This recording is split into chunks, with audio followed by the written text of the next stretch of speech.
Tonight on DC News Now. I have not trusted the PG County school bus system from the very beginning. Concern in Prince George's County, Maryland. A school bus driver gives a man a ride with young children on board. How a local parent is reacting. And early voting begins in Maryland. The turnout so far and some issues driving voters to the polls. Hey everyone, going into your Friday, tracking more sunshine, but a cool down forecast is coming up. An officer in Maryland now facing charges for firing his gun. The startling body cam video that sheds light on the decision for the grand jury to indict him. An emotional announcement from a D.C. council member. I don't think I'm the only one that feels just a little bit crushed. Tremendous. His impact has been tremendous. Vincent Gray's decision to not vote on any more legislation as he shares his battle with dementia. You're watching the station covering all of the DMV. This is DC News Now. Hi, everyone. Thank you so much for joining us for DC News Now. I'm Susan Tran. Hi, everybody. I'm Chris Flanagan. We have new details tonight, really of a bizarre story. The case of a Prince George's County bus driver who picked up a man Wednesday afternoon, drove him to DC with elementary students on board, then drove back to PG County. DC News Now's Daniel Hamburg joining us live in Coral Hills tonight. And Daniel, tell us about these students who were on the bus. Susan and Chris, a scary sight to hear about this for a lot of parents in Prince George's County. We learned today that those students were picked up from here at Bradbury Heights Elementary School in Coral Hills. Then about 7 minutes south of here along the 4100 block of Suitland Road is where a neighbor called 911 just after 2 p.m. when he saw a man boarding that bus with 3 students still on board. Now, 4 minutes later, officers stopped the bus, but the man was no longer on board. Police say the driver picked him up and drove him just across the border into D.C. Again, like you said, before returning to the county. They say the driver knows the man and is possibly a relative. While he didn't bring a gun on the bus, police believe he had one when he got in a fight with another man nearby shortly before boarding. We talked with a parent of a 6-year-old who started school in the county last year. She says she doesn't trust the system. From the very beginning, the first week of school, they were dropping kids off in the middle of nowhere. I have not trusted the PG County school bus system from the very beginning, and our child will never ride the school buses in PG County. Now, asked if a letter was sent home to parents, a spokesperson for the school district says the principal of Bradbury only contacted the parents of the 3 children directly. They wouldn't say if the driver is facing disciplinary action, but said appropriate communication and/or training will be shared to remind bus drivers not to provide rides to individuals not assigned to the bus. We reached out to Prince George's County Police today. They said that they did not have an update, but as of yesterday, they said they were looking for that man who was driven into D.C. We're live in Coral Hills. Daniel Hamburg, DC News Now. All right, some concerning details there. Thank you for that update, Daniel. Developing tonight, the owner of the cargo ship that caused the collapse of the Baltimore Key Bridge has now agreed to pay more than $100 million. The Justice Department sued the owner of Grace Ocean and manager Synergy Marine Group, saying the electrical and mechanical system on the dolly were not properly maintained, and that led to the ship losing control, crashing into the bridge, and killing 6 workers.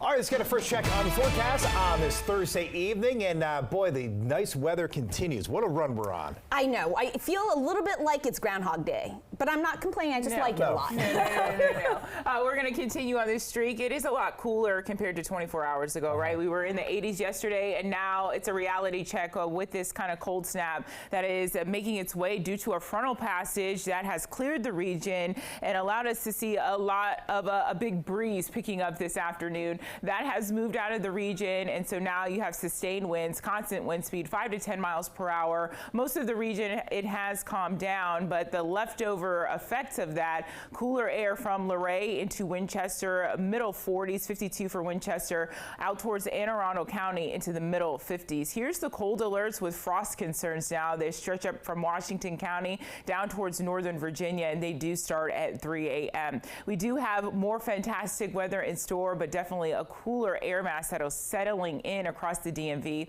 Have more on that coming up.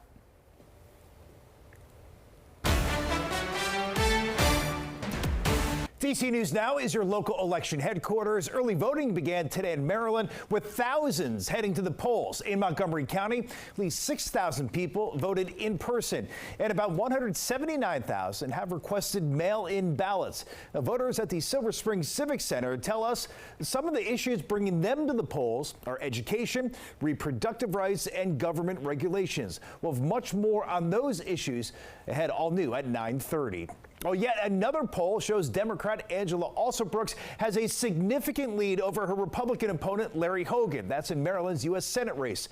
According to the Washington Post University of Maryland poll, Alsobrooks leads Hogan 52% to 40%. That number widens in Baltimore. 77% of voters show her support compared to 18% who favor Hogan. Now in Prince George's County, that's her home county, Alsobrooks leads 76 to 15%. And in Montgomery County, Alsobrooks is up 65% to 29% of voters say they prefer Hogan. Now, Hogan does lead Alsobrooks in southern Maryland and in areas close to the Eastern Shore, 56% to 36%. We head to the district now, and a longtime council member, Vincent Gray, says that he has dementia. Of course, the cognitive disease impacts memory. DC News Now's reporter Marielle Carbone is following this story for us. And Marielle, what does this mean for his work for Ward 7? Well, Susan, Gray's term is set to be up in just 68 days, and until then, he will not vote on any legislation before the council. Now, the news upsetting for those who have served and worked with him for years. The first words that came to me where I was like, this is just, it's heartbreaking. For Ebony Rose Thompson, working alongside council member Vincent Gray for the last several years has been rewarding. I'm better as an elected official from being able to work alongside him. Thompson is the Ward 7 representative for the D.C. State Board of Education. She says Gray's work around education has changed the game for kids, not just in Ward 7, but across the whole district. He is the reason we have pre-K for all in the district, which is huge for the trajectory of young people. Gray was elected to council in 2004 before serving as mayor from 2011 to 2015. He returned to council in 2017. Thursday, he announced he'll step back from voting after being diagnosed with early-stage age-related dementia. Gray, writing in a statement, "It is my duty to represent the best interests of district residents, often on complex matters. I do not want to cast a vote on an issue which I may not be able to fully consider." Dementia is an umbrella term. Sheila Griffith is with the Alzheimer's Association. When we're talking about memory loss with dementia, we're talking about memory loss that impacts your daily life. She says the diagnosis and how to handle it impacts everyone differently. Everyone has an individual choice to make there. Gray's term is up in January. He decided not to run for re-election last year due to health conditions, suffering multiple strokes since 2021. His colleagues showing support tonight on social media. And Gray and his family declining to speak about this in an interview tonight, but he did say in his statement that he is confident in the judgment of his council peers on all votes between now and the new year. In studio, I'm Marielle Carbone, DC News Now. Marielle, thank you so much. New tonight, we are now getting a look at some startling body cam video out of Maryland, where a Bowie police officer will now face charges for firing his gun during a traffic stop last month. A grand jury handing up that indictment against Sergeant Robert Warrington. We do have to warn you, though, the video can be disturbing. DC News Now's Tim Reed breaks down what happened. The state's attorney's office says Bowie police officer Sergeant Robert Warrington faces 5 serious charges. Officials released the body cam footage to be transparent. Are you here to help her? Nah, she's taking me in the hospital. Come here. Video shows the shooting happened in just a few seconds after Bowie Police Sergeant Robert Warrington stopped to check on a car.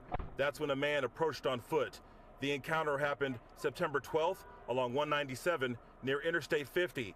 And for reasons still under investigation, Warrington fired a single shot. The man was not injured, but a car was hit by the bullet. I'm here to announce that a grand jury in Prince George's County returned an indictment charging Sergeant Robert Warrington. What did you do? Why did you do that? Why did you do that? I'm sorry.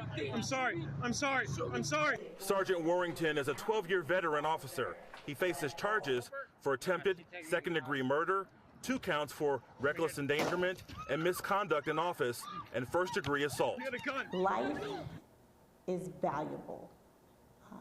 Everyone's life is valuable. Police officer lives are valuable, civilian lives are valuable, and it's important that those who have been sworn to protect and serve the public really value life. I'm very proud of our police department and what we've done here, and also with those who have associated with it. But it's true about holding people accountable. What I do? What I do? Got a gun. I don't have a gun. I don't have a gun. No! Regarding the non-contact shooting incident involving Sergeant Warrington, which occurred on September 12th, I support the grand jury's independent, objective process and decision. Sergeant Warrington was suspended without pay. No word yet when a court date will be set. In Bowie, Maryland, Tim Reed, DC News Now. Well, meanwhile, a possible case of animal abuse in the district. Several dogs, including puppies, were found chained in a backyard in Southwest. The Humane Rescue Alliance saying they found 6 dogs and 3 puppies. They didn't have shelter, were infested with fleas and surrounded by feces.